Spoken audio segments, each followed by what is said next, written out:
سلام، امیدوارم خوب باشین. اومدم pH دستگاه آب تصفیه خونم رو امتحان کردم.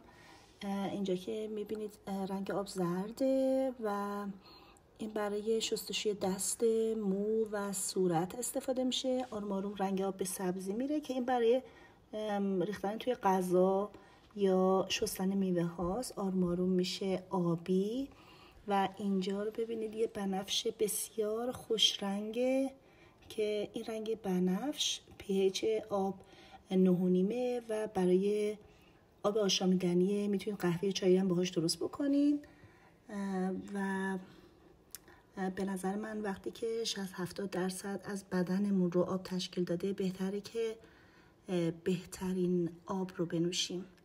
مواظب سلامتیتون باشید.